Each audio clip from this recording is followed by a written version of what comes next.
एक लंबे समय पहले एक गांव में चंद्रैया और शकुंतला नामक पति पत्नी रहते थे। वो दोनों लालची स्वभाव के थे। चंद्रैया बहुत सारे भैंसों को पालते उनका दूध उस गांव वासियों को बेचता था। उस सारे गांव में सिर्फ चंद्रैया दूध बेचता था और वो दूध में बहुत सारा पानी मिलाकर बेचता था। इतना ही नहीं, वो कम से कम उन भैंसों के बच्चों को भी पीने के लिए दूध नहीं बचाता था। एक दिन जब चंद्रैया दूध लेके गांव को बेचने जाता है, चंद्रैया, तुम्हारे दूध में दिन प्रतिदिन पानी की मात्रा ज्यादा हो रहा है। तुम्हारे पास इतने भैंस होने के बावजूद तुम पानी क्यों मिला रहे हो? अगर तुम्हें पसंद है तो मुझसे दूध लो, वरना नहीं।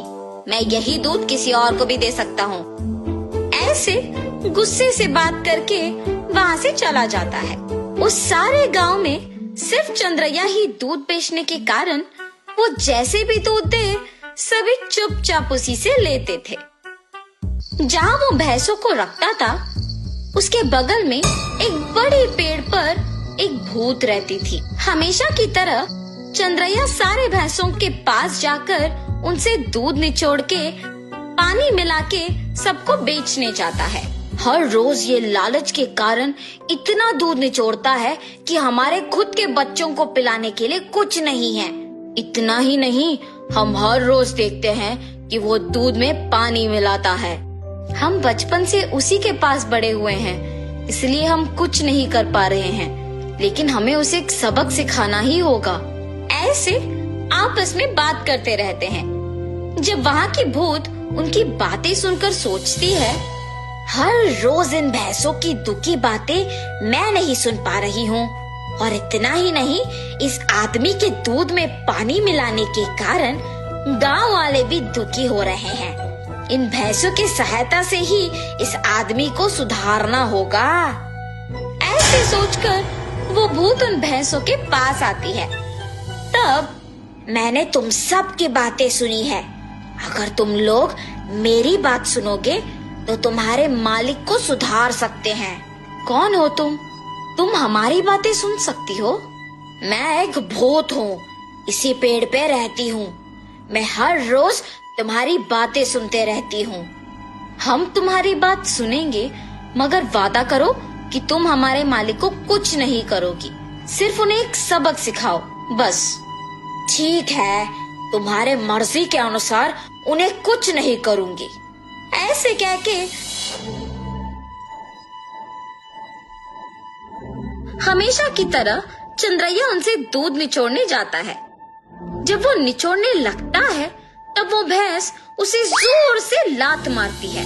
बाप रे शकुंतला, मेरा पीठ टूट गया। ऐसे जोर से चिल्लाने पर शकुंतला अपने पति के पास आती है। अरे रे, क्या हुआ? आप गिर कैसे गए? उस भैंस को आज कुछ हुआ है। जब मैं दूध निचोड़ने गया तो उसने मुझे जोर से लात मारा। आप रुकिए, मैं भी जरा देखूं कि ये भैंस दूध कैसे नहीं देगी। ऐसे कह के शकुंतला उस भैंस से दूध निचोड़ने की कोशिश करती है, और उस भैंस ने शकुंतला को भी उसके पति के ही तरह जोर से लात मारती है। तुरंत उनके बच्चे ही सारे दूध पी जाना देख पति पत्नी कुछ नहीं कर पाते हैं, सिवाय उनको देखना। अरे रे, सारा दूध सिर्फ ये बच्चे पी रहे हैं, कुछ तो कीजिए। आज के लिए हम कुछ नहीं कर सकते हैं, शाम को वापस आएंगे दूध निचोड़ने। ये फैसला करके वहाँ से चले जाते हैं। शाम को जब दोनों वापस दूध निचोड़ने जाते हैं, तो सुबह की ही तरह वो भैंस उन दोनों को लात मारती है।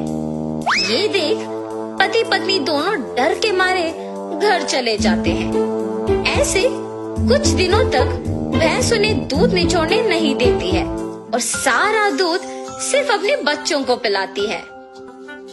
सुनिए, कम से कम हमारे उपयोग के लिए तो दूध निचोड़ के आइए ना।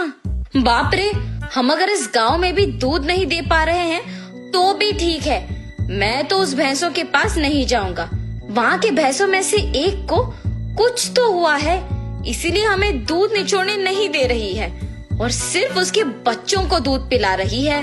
उतना चाहिए तो तुम खुद निचोड़ने जाओ। बाप रे, मैं अकेले? नहीं नहीं, हम दोनों मिलके दूध निचोड़ने की कोशिश करते हैं। चलिए ठीक है, कल सुबह जाएंगे। ठीक है जी। भैंसों के पास जाते हैं। शकुंतला, पहले तुम जाओ। ऐसे कहने पर शकुंतला उन भैंसों के पास जाके दूध निचोड़ने की कोशिश करती है। जब वो निचोड़ने की प्रयत्न करती है तो वो भैंस जोर से लात मारती है। बिना दूध दिए अपनी पत्नी को लात मारने के कारण चंद्रैया को गुस्सा आता है और वो एक डंडे से भैंस को मारने लगता है। मेरी पत्नी को दूध निचोड़ने नहीं दोगे तुम? हाँ? ऐसे कहते हुए जोर जोर से मारता है, मगर उस भैंस की जगह चंद्रैया खुद पिटता है और इसी कारण उस भैंस को मारना बंद कर देता है। लेकिन उसके बाद भी उसको और उसकी बीवी को डंडे से मार पड़ते ही रहते हैं। हम आइंदा कभी भी दूध निचोड़ने नहीं आएंगे, हमें मत मारो। अरे हिम्मत है तो ऐसे दिखे बिना नहीं, सामने आके मारो हमें। ऐसे कहने पर वो भैंस अचानक एक भूत के रूप में बदल जाती है। मैं ही तुम लोगों को मार रही थी। सिर्फ कुछ दिन दूध ना ले पाने के कारण और घर पे दूध ना होने के कारण गुस्सा होके तुम इस भैंस को मारने चले आए, तो फिर कुछ सालों से जो तुम सारे दूध को उनके बच्चों के लिए बचाए बिना ही ले जाके बेचने पर इन भैंसों को कितना बुरा लग रहा होगा। हाँ, आज से अगर कभी भी तुमने दूध में पानी मिलाया या फिर भैंसों के बच्चों के लिए दूध न बचाया तो मैं तुम्हें नहीं छोड़ूंगी। मैं यही रह के तुम पे नजर रखूंगी। हाँ, हमें माफ कर दो, आज से हम ये कभी नहीं दोहराएंगे। ऐसे कहने पर वो भूत वहाँ से गायब हो जाती है। तब से उस भूत के डर से चंद्रैया और शकुंतला भैंसों के बच्चों के लिए कुछ दूध को बचा के बाकी को निचोड़ के उसमें पानी मिलाना बंद करके बेचते हैं। भैंस भी उनके मालिक के सुधारने के पीछे उस भूत के ही हाथ रहने का सच जान के बहुत खुश होते हैं। गांव वाले सारे चंद्रैया को अच्छा गुणवत्ता वाले दूध देते हुए देख खुश होते हैं कि उसमें बदलाव भी आया है।